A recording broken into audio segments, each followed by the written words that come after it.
Waalaikumsalam warahmatullahi wabarakatuh. Perkenalkan, saya Fitriani dari SMA Pertiwi 1 Padang. Saya CGP Angkatan 7 Kota Padang. Baiklah, pada sesi ini saya mewawancarai Bapak terkait dengan pengambilan keputusan sebagai pimpinan. Silakan Bapak memperkenalkan diri dulu, Pak. Baik, terima kasih. Assalamualaikum warahmatullahi wabarakatuh. Perkenalkan, nama saya Firdaus SPD MM, Kepala Sekolah SMA Pertiwi 1 dari 2020 sampai 2023 sampai tahun ini. Baik Pak, kita mulai saja wawancaranya Pak. Ya, boleh. Yang pertama ini, selama ini bagaimana Bapak mengidentifikasi kasus-kasus yang merupakan dilema etika atau bujukan moral? Ya, sebuah satuan pendidikan bernama SMA Pertiwi 1 dengan jumlah siswa 700-an, kemudian 5 guru, ada 54 orang. Tentu terjadinya dilema etika ini ya cukup banyak terjadi di sekolah kita. Kemudian tentu langkah pertama kita melakukan observasi langsung terhadap kasus tersebut. Ya. Kemudian kita menganalisis kasus-kasus tersebut dan mengelompokkannya ke dalam golongannya. Apakah dilema etika kah atau disebut juga dengan bujukan moral ya, lupa ya, bujukan moral ya. Kemudian yang ketiga, lalu kita mendeskripsikan. Nah, jadi menggambarkan bahwa kasus ini merupakan dilema etika atau bujukan moral. Nah, itu langkah-langkah identifikasi kasusnya dilakukan. Ya, baik Pak. Kemudian bagaimana Bapak menjalankan pengambilan keputusan di sekolah Bapak, terutama untuk kasus-kasus di mana ada dua kepentingan yang sama-sama benar atau sama-sama mengandung nilai kebajikan? Ya, tentu pertama kita lihat dulu rule-nya dulu, hukum ya. Baik itu hukum yang tertulis yang dari pemerintah maupun aturan-aturan berupa peraturan yang ada di sekolah. Itu yang pertama kita lihat dulu. Kemudian berikut kepada berorientasi pada nilai-nilai kebajikan. Nah, kemudian juga kita berusaha bagaimana keputusan diambil nanti itu tidak merugikan, malah kalau bisa mengandung berpihak kepada siswa atau pendekatannya adalah pendekatan siswa. Seperti itu ya. Ya, berarti berpihak kepada murid ya Pak ya? Berpihak kepada murid. Ya. Baik Pak, lanjut Pak. Langkah-langkah atau prosedur seperti apa yang biasa Bapak lakukan selama ini? Pertama kita menganalisis masalah atau kasus, kemudian kita memahami terlebih dahulu permasalahannya. Kemudian yang kedua kita melihat pada rujukan ya seperti aturan-aturan yang ada di sekolah kita, baik itu aturan di tengah-tengah TTK, tenaga pendidik dan kependidikan, juga aturan-aturan tentang kesiswaan kalau itu kejadiannya mengenai kesiswaan. Kemudian yang ketiga kemudian menganalisis dampak dari pengambilan keputusan. Artinya kita juga perlu ya menganalisis kalau kita mengambil keputusan seperti ini dampaknya seperti apa. Jadi butuh pemahaman dan pematangan sebelum pengambilan keputusan. Kira-kira seperti itu Pak Yani. Kemudian lagi, hal-hal apa saja yang selama ini Bapak anggap efektif dalam pengambilan keputusan pada kasus-kasus dilema etika? Ya, merujuk kepada aturan-aturan. Nah, menuju kepada aturan-aturan. Kalau kita sudah berjalan di aturan-aturan yang ada, insya Allah mungkin seluruh stakeholder yang ada di sekolah ini memahami tentang keputusan yang kita ambil. Kemudian juga mengacu kepada nilai-nilai kebajikan. Kemudian juga ada berpihak untuk kepentingan bersama. Jadi kita tidak bisa sebelah pihak saja karena di sebuah satuan pendidikan memang keterlibatan kita semuanya, guru, kemudian siswa, kemudian juga tenaga kependidikan di sekolah. Kira-kira seperti itu. Berarti saling bekerja sama ya Pak ya? Iya, bekerja sama dan kolaborasi itu memang kita harus berkolaborasi. Baik Pak. Hal-hal apa saja yang selama ini merupakan tantangan dalam pengambilan keputusan pada kasus-kasus dilema etika? Nah, kalau tantangan mungkin lebih banyak ya, mungkin kepada budaya yang dianut oleh seseorang yang saling bermasalah. Kemudian juga bersangkut juga kepada temperamen ya, ini yang selalu kita alami ada yang yang maunya menang sendiri, yang tidak mau mengalah gitu kan. Nah, itu jadi tantangan tersendiri bagi sekolah kita. Namun demikian ya kita tetap harus mengambil keputusan kan. Iya. Nah, tapi kalau tantangan itulah yang yang kita temui. Kemudian sulit juga untuk bekerja sama, berkolaborasi, maunya kan mementingkan diri sendiri. Kalau yang bermasalah anaknya, yang benar itu selalu anaknya gitu. Iya, iya. Nah, kira-kira seperti itu tantangan yang biasa kita hadapi di sekolah. Baik, Pak. Kemudian lagi, apakah Bapak memiliki sebuah jadwal tertentu dalam sebuah penyelesaian kasus dilema etika? Apakah Bapak langsung menyelesaikannya atau dalam bentuk prosedur yang bagaimana gitu, Pak? Ya, tergantung kasusnya. Nah, kalau kasusnya insidentil atau jarang terjadi ya, kemudian dan memang harus dieksekusi, biasanya itu langsung di tempat. Nah, jadi tidak memakan waktu yang cukup panjang, ya memang harus segera dilaksanakan, memang diselesaikan langsung diselesaikan ya. Tapi kalau memang kasusnya tidak bisa diselesaikan secara cepat, itu biasanya kita mengajak kerjasama juga terhadap personil-personil yang ada di sekolah. Ya katakanlah umpamanya juga wali kelas, itu yang pertama ya. Wali kelas itu kan orang tuanya yang pertama di sekolah kan wali kelas. Kemudian kalau misalnya kasusnya lebih kepada privasi ya, nah, itu tentu kita bawakan ke guru BK-nya. Tapi kalau memang kasus yang sangat menonjol yang butuh bantuan pihak lain di luar sekolah, mungkin kepada psikiater mungkin ya. Nah, kira-kira seperti itu mungkin. Ya.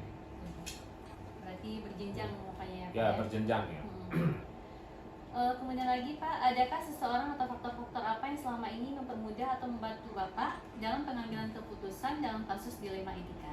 Ya, wali kelas tadi. Ya, wali kelas, kemudian seluruh wakil, apalagi wakil kesiswaan kan yang selalu dekat dengan anak.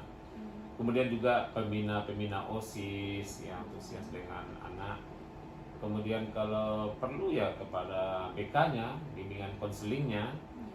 Nah, kemudian kalau memang kasusnya memang identik dan khusus, memang harus memenuhi pihak ketiga tadi seperti psikiater tadi. Kita rujukan ke sana ya. Kira seperti itu ya. Apakah ada peran orang tua juga nantinya Pak? Ya pasti ya. Dan setiap kasus, kalau kasusnya sama anak, peran orang tua dan keluarga itu sangat berperan sekali dalam penyelesaian kasus-kasus yang ada. Kira seperti itu ini. Baik Pak. Dari semua hal yang telah Bapak sampaikan tadi, pembelajaran apa yang dapat Bapak petik dari pengalaman Bapak mengambil keputusan dilema etika? Ya, pengalaman yang bisa kita ambil, ya pertama adalah dalam pengambilan keputusan kita memang harus sangat berhati-hati, karena ini kita tidak ingin merugikan kedua belah pihak ya. Ya. Kemudian tentu saja dalam pengambilan keputusan yang namanya guru di sekolah tentu melakukan pembinaan kepada siswa. Artinya orientasi itu atau pendekatannya itu adalah lebih kepada siswa. Bagaimana kita membimbing dan mengayomi anak-anak kita di sekolah. Nah, kira-kira seperti itu.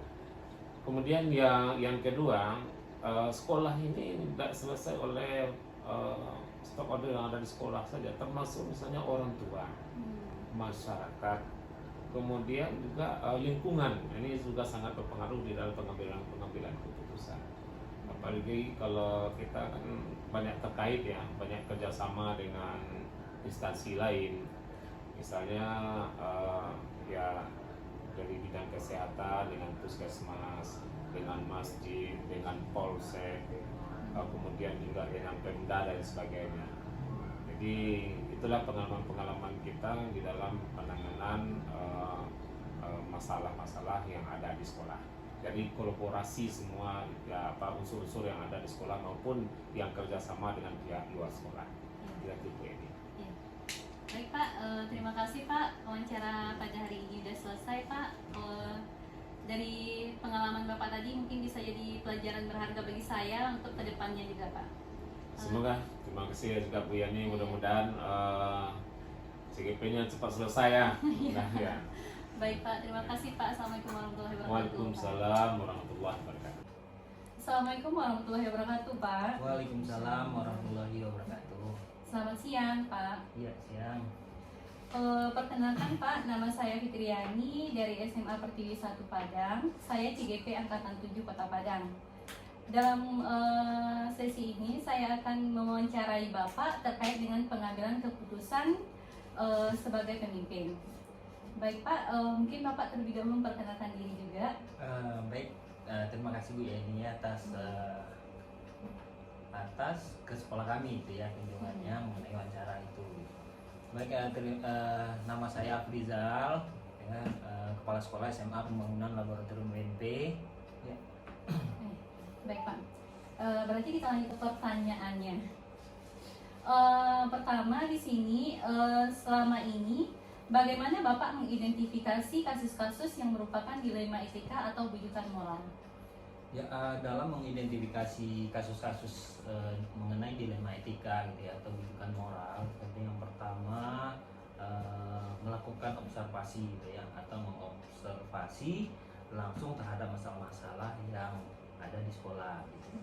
Kemudian menganalisis masalah-masalah tersebut gitu ya, kira-kira kegolongan mana masalah tersebut yang timbul gitu. Kemudian mendeskripsikan bahwasannya kasus-kasus ini termasuk pada dilema etika atau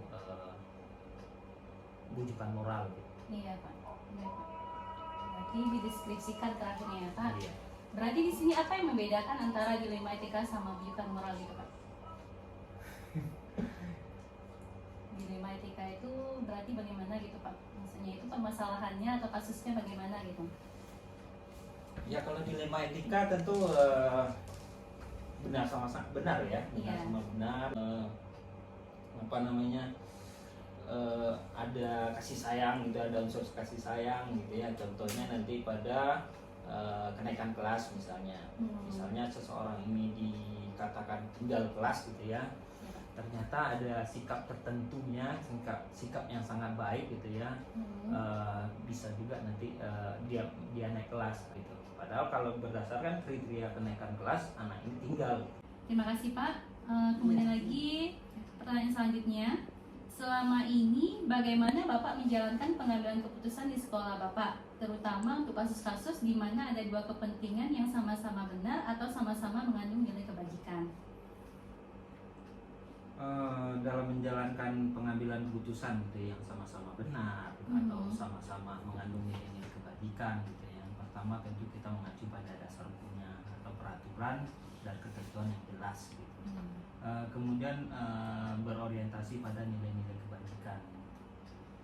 Selanjutnya yang sangat penting sekali itu tentu keputusan yang kita ambil itu berpihak pada murid gitu ya. Itu yang harus perlu kita perhatikan. Keberpihakan kepada murid. Berarti baik ya Pak ya, berarti ada peraturan, kemudian nilai-nilai kebajikan dan terutama sekali berpihak kepada murid. Kemudian langkah-langkah atau prosedur seperti apa yang biasa Bapak lakukan selama ini? Ya, dalam langkah-langkah yang dilakukan tentu yang pertama nanti menganalisis masalah gitu ya. Menganalisis masalah untuk keputusan yang akan diambil. Itu berarti harus dipahami terlebih dahulu. Kemudian kita harus melihat rujukannya seperti apa gitu. Seperti tadi itu kan ada dasar hukumnya, ada nilai kebajikannya gitu ya. Termasuk peraturan pemerintah. Ya misalnya itu mengenai yang berkaitan dengan dana BOS misalkan gitu ya. Itu ada regulasi yang sudah ditetapkan gitu ya. Jadi kita nggak perlu jangan salah ambil langkah gitu ya, sebab ini berkaitan dana, ini kan ada dasar hukumnya. Iya. Berarti ada pos-posnya ya Iya, Pak ada nanti ya. pos-posnya. Kemudian lagi hal-hal apa saja yang selama ini Bapak anggap efektif dalam pengambilan keputusan pada kasus-kasus dilema etika? Ya hal-hal yang efektif gitu ya, seperti tadi tentu harus merujuk gitu ya, merujuk pada dasar hukumnya atau peraturannya seperti apa, itu hal yang penting sekali gitu. Kemudian mengacu juga pada nilai kebajikan tadi. Kemudian tentu tidak berpihak pada individu gitu atau kelompok tertentu gitu ya, supaya jangan kita nanti dipandang orang itu tebang pilih gitu ya. Ini mentang-mentang dekat dengan kepala sekolah ya udahlah gitu ya, aman saja peraturannya. Iya. Berarti seorang pemimpin itu harus adil gitu ya, Adil Pak ya. gitu ya. Berarti memenuhi kebutuhan kelompok ya Pak, bukan Iya. individu ya. Iya. Baik Pak, hal apa saja yang selama ini merupakan tantangan dalam pengambilan keputusan pada kasus-kasus dilema etika Pak? Tantangan dalam pengambilan keputusan gitu ya, tentu misalnya gitu, ada seseorang yang tidak paham dengan regulasi kan gitu ya, atau paham dengan peraturan yang telah kita tetapkan. Tentu kalau misalnya mereka itu melakukan kesalahan gitu ya, ya itu kan karena mereka tidak paham juga gitu. Walaupun mereka sudah kita panggil gitu ya, kita selesaikan. Kalau juru penggerak ini kan coaching gitu ya, yang coachingnya sudah kita coaching gitu, kita jelaskan, mereka juga nggak paham peraturannya, itu merupakan tantangan juga gitu. Iya. Ya kemudian tantangan yang berikutnya yang telah kami temukan gitu ya, masalah yang terkait dengan pribadi ya, apalagi menimbulkan emosi gitu ya, emosional. Misalnya ada kemarin ini kasus gitu ya, wali murid tidak terima siswanya kita berlakukan atau tidak kita putuskan masalahnya gitu ya, mereka tidak terima, maka emosi datang kemari. Nah, itu kan tantangan tersendiri juga gitu. Atau kita panggil ke ruangan, misalnya guru ini ya, nangis duluan, nah ini kan tantangan juga gitu kan, mengedepankan emosinya dulu gitu. Baik Pak. Tadi tantangannya kan ada orang tua yang datang ke sini dengan emosi ya Pak ya. Kemudian kalau Bapak sebagai pemimpin, bagaimana Bapak mengatasi tantangan tersebut? Ya tentunya kita ajak diskusi ya dengan sistem coaching itu ya. Coaching itu kan kita identifikasi dulu masalahnya gitu ya, sampai nanti tahap ke selanjutnya. Gitu. Berarti ada pendekatan gitu ya Pak? Iya, ada pendekatan. Yang pada prinsipnya itu dalam menentukan keputusan itu kan bagaimana kita ibaratnya menarik rambut dalam tepung ya. Yang rambut ini nggak putus, yang tepung nggak berserakan. Berarti lumayan sulit juga ya Pak ya? Sulit gitu. Kemudian lagi Pak, di sini apakah Bapak memiliki sebuah tata cara atau jadwal tertentu dalam sebuah penyelesaian kasus dilema etika? Apakah Bapak langsung menyelesaikan di tempat, atau memiliki sebuah jadwal untuk menyelesaikannya? Bentuk atau prosedur seperti apa yang Bapak jalankan? Ya sebenarnya tergantung dari masalah itu sendiri. Ya kalau misalnya masalahnya bersifat insidentil gitu kan, tentu itu harus segera kita selesaikan gitu kan. Ya jangan sampai berlarut, nanti masalahnya makin lama makin melebar gitu ya. Kemudian ada juga melalui prosedur gitu ya, tata kelola gitu, misalnya mengenai kedisiplinan guru gitu ya. Itu kan kita ada wakil, kalau kita SMA itu kan ada wakil kurikulum gitu kan. Kalau mengenai disiplin siswa kita ada wakil kesiswaan gitu. Kemudian kalau misalnya seseorang atau guru ini masih melanggar juga, itu baru nanti kita ke pimpinan di atasnya atau kepala sekolah gitu ya. Enggak juga nanti baru ke yayasan. Berarti ada jenjangnya. Ada jenjangnya gitu. Setiap permasalahan ya Pak ya. Berarti permasalahan itu berarti sifatnya relatif dari Iya relatif. Yang intinya kita berkolaborasi lah kalau misalnya kasus itu terlalu berat gitu ya. Iya, ada kerjasama antara semua pihak gitu Pak. Baik Pak. Di sini adakah seseorang atau faktor-faktor apa yang selama ini mempermudah atau membantu Bapak dalam pengambilan keputusan dalam kasus-kasus dilema etika? Ya dalam pengambilan keputusan gitu ya, tentu ada pihak-pihak yang sangat membantu gitu ya, terutama tentu majelis guru kita gitu ya. Kalau misalnya ada masalah, tentu kita lempar ke forum rapat majelis guru gitu ya. Dan juga ada juga nanti terkait yang apa namanya, wakil kita kan ada itu ya, baik itu wakil kurikulum maupun wakil kesiswaan gitu ya, itu sangat membantu sekali gitu ya. Termasuk nanti guru BK gitu bisa juga gitu. Misalnya mengenai konseling anak, tentu mereka lebih paham. Kalau kita kepala sekolah kan kita background kita bukan di konseling tentu nggak paham juga gitu. Iya. Bisa juga nanti mengenai psikologi sana bisa nanti kita undang psikiater, tergantung sih kasusnya bagaimana. Tentu ada yang pihak yang lebih memahami. Iya. Apakah peran orang tua ada juga di sana, Pak? Ya tentu ada gitu ya. Peran orang tua sangat membantu sekali gitu ya. Tentu kita dalam mendidik anak ini tentu tidak hanya sekolah saja gitu ya. Anak diserahkan ke sekolah yang akan menyelesaikan, nggak seperti itu. Tentu dorongan orang tua atau wali murid tentu sangat berperan gitu, terutama nanti pendidikannya di dalam di rumahnya. Iya. Ya, Pak. Terima kasih, Pak. Dari semua hal yang telah Bapak sampaikan, pembelajaran apa yang dapat Bapak petik dari pengalaman Bapak dalam mengambil keputusan di Dilema Etika? Ya, pembelajaran tentu bagaimana gitu ya mengaitkan masalah tersebut dengan peraturannya atau dasar hukumnya bagaimana kan gitu ya. Jadi kita bisa memilah, oh ini masalahnya berarti ini dasar hukumnya atau nilai kebajikannya, sehingga kita tidak salah pilih gitu ya dalam memutuskan masalah. Iya. Baik, itu sedemikian saja pertanyaan wawancara dari saya, Pak. Mudah-mudahan dengan hasil wawancara ini menjadi pengalaman juga bagi saya di sekolah saya untuk diterapkan di sekolah saya. Demikian saja, Pak. Assalamualaikum warahmatullahi wabarakatuh. Waalaikumsalam warahmatullahi wabarakatuh. 3. Assalamualaikum warahmatullahi wabarakatuh, Ibu. Waalaikumsalam warahmatullahi wabarakatuh. Baiklah, perkenalkan diri, Bu. Nama saya Fitriani dari SMA Pertiwi 1 Padang. Saya CGP Angkatan 7 Kota Padang. Pada kesempatan ini saya akan mewawancarai Ibu. Iya. Boleh Ibu memperkenalkan diri dulu?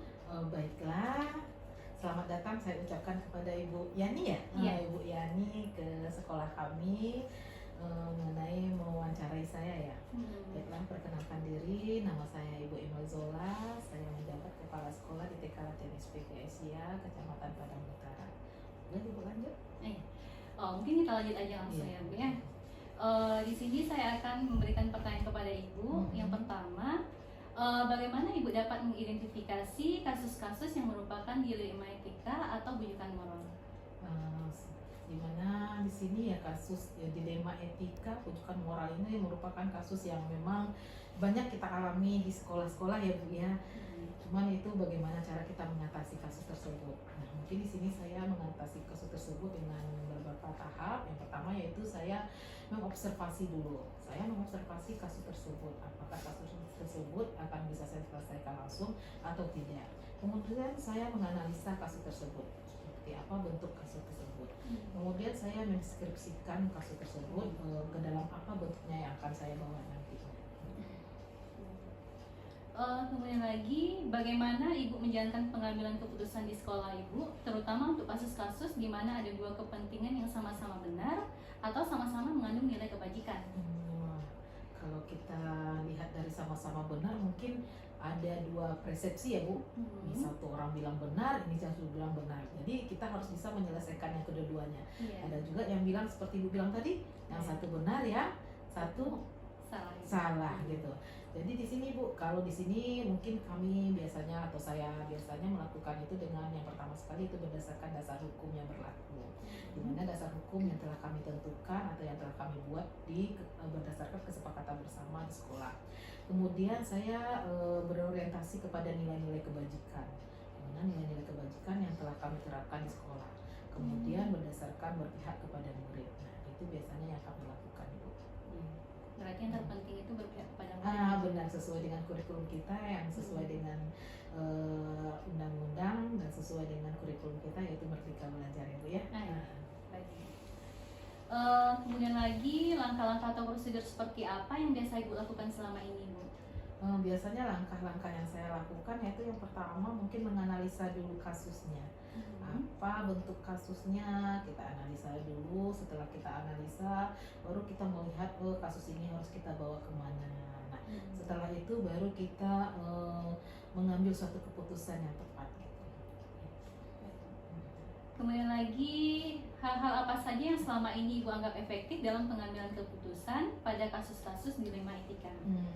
hal-hal yang saya lakukan biasanya itu yang pertama itu merujuk kepada dasar hukum tadi. Iya. Nah, kita harus merujuk kepada dasar hukum. Kasus ini sesuai nggak dengan aturan atau hukum yang berlaku pada saat sekarang. Hmm. Kemudian saya melakukan kebenaran terhadap kasus tersebut. Nah, apakah kasus ini benar atau kasus ini merupakan cuman rekayasa atau kasus ini merupakan kesalahan. Baik. Kemudian lagi tantangan apa yang hal-hal apa saja yang selama ini merupakan tantangan dalam pengambilan keputusan pada kasus-kasus dilema etika? Kalau tantangan pasti banyak sekali ya Bu ya, yang kami atau yang saya alami dalam mengambil suatu keputusan, di mana nanti saya akan mengambil keputusan itu berdasarkan apakah ini benar, apakah ini adil, apakah ini sesuai dengan aturan atau hukum yang berlaku. Nah, mungkin itu tantangan yang saya rasakan atau yang saya alami pada saat sekarang untuk dalam mengambil suatu keputusan. Karena di mana nanti saya akan mengambil keputusan, mungkin ada beberapa pihak yang merasa dirugikan. Nah, disitulah saya berdasarkan aturan yang pertama sekali saya buat, berdasarkan dasar hukum, berdasarkan kebajikan, kemudian berorientasi kepada peserta didik atau murid, mungkin di situ akan saya mengambil keputusan secara bijaksana. Berarti tetap kembali kepada murid. Benar sekali. Ya. Karena di mana kita mengambil suatu keputusan harus berorientasi kepada peserta didik kita. Baik. Apakah Ibu memiliki sebuah tata kala atau jadwal tertentu dalam sebuah penyelesaian kasus dilema etika? Apakah Ibu langsung menyelesaikan di tempat atau memiliki sebuah jadwal untuk menyelesaikannya? Bentuk prosedurnya bagaimana gitu? Iya, benar sekali. Kalau soal jadwal mungkin ada beberapa aturan yang harus kita buat, seperti kalau memang kasus itu insidental atau harus diselesaikan pada saat itu juga, mungkin kita akan menyelesaikannya sesuai dengan aturan yang berlaku. Tapi kalau memang kasus itu baru harus kita bicarakan lagi dengan pihak terkait seperti yayasan, orang masyarakat setempat ataupun dengan pihak-pihak lain, mungkin kita membuat jadwal tersendiri. Nah, mungkin di sini kita memberikan jangka pendek dan jangka panjang terhadap jadwal kegiatan atau jadwal untuk dalam menyelesaikan kasus tersebut. Berarti sifatnya relatif ya Bu, tergantung pada kasusnya. Benar. Berarti kalau misalnya kasusnya yang lumayan berat, berarti jangkanya panjang iya, gitu. Bisa jadi kita melibatkan yang lain gitu. Iya. Baik Ibu. Di sini adakah seseorang atau faktor-faktor apa yang selama ini mempermudah atau membantu Ibu dalam pengambilan keputusan dalam kasus-kasus dilema etika? Yang benar sekali ya, banyak faktor yang terlibat dalam mengambil keputusan dalam dilema etika ini. Karena dimana mungkin saya tidak bisa bekerja sendiri, walaupun saya sebagai kepala sekolah memimpin suatu sekolah, tapi saya juga sebagai manusia biasa yang mungkin tidak luput dengan kesalahan. Jadi saya juga di sini melibatkan guru, kemudian saya melibatkan yayasan juga, dan adapun kasus-kasus tertentu di mana kemarin ini kita mempunyai kasus terhadap anak usia dini, yaitu tentang pembulian. Nah, di situ kita juga melibatkan aparat-aparat tertentu seperti kepolisian. Kemudian dengan kasus yang itu ada anak nih menjaga tubuhnya, harus bisa dia menjaga tubuhnya sendiri. Kita juga harus bisa melibatkan pihak-pihak terkait seperti puskesmas, kesehatan dan lain-lain. Kalau peran orang tua bagaimana Bu? Peran orang tua harus sangat sekali, karena kenapa di sini kita kan harus ada parentingnya. Nah, di parenting itulah kita melibatkan peran orang tua full kepada mendukung pendidikan anak. Karena kita tahu kalau cuma di TK jadwal belajarnya cuma berapa jam. Nah, lebih full dia di rumah. Tapi kalau tanpa ada dukungan dari orang tua, mungkin itu pembelajaran tidak akan sesuai dengan harapannya gitu. Jadi memang peran orang tua sangat dibutuhkan sekali, dan peran orang tua memang harus bisa berkolaborasi dengan pihak sekolah gitu. Berarti kerjasama yang bagus ya Bu ya, melibatkan semua pihak. Baik Ibu, mungkin di sini pembelajaran apa yang dapat Ibu petik dari pengalaman Ibu mengambil keputusan kasus dilema etika ini? Ya, banyak sekali pengalaman yang saya dapat, di mana pengalaman itu saya harus bisa menyelesaikan suatu masalah tanpa harus berpihak pada siapapun. Kemudian saya harus bisa menyelesaikan suatu masalah seadil-adilnya, berdasarkan dengan aturan-aturan yang telah berlaku, berdasarkan dasar hukum yang telah kita sepakati bersama. Kemudian kembali lagi kita harus bisa mengambil keputusan berdasarkan kepentingan peserta didik kita itu sendiri. Baik Ibu. Berarti di sini kasih kepada Ibu yang Iya. telah bersedia diwawancarai Iya. pada siang hari Iya, ini. betul. Ya, mungkin ya dari pengalaman Ibu tadi tentang semua kasus yang Ibu Iya. selesaikan dalam permasalahan pengambilan keputusan Ibu, semuanya berorientasi pada Iya. pada siswa atau murid gitu ya Bu ya. Demikian saja mungkin Iya. wawancaranya Ibu. Terima kasih. Mungkin pengalaman ini bisa saya jadikan pengalaman yang berharga di sekolah saya gitu. Terima kasih Ibu. Ya, assalamualaikum Sama-sama, Bu Yani. warahmatullahi wabarakatuh. Waalaikumsalam warahmatullahi wabarakatuh.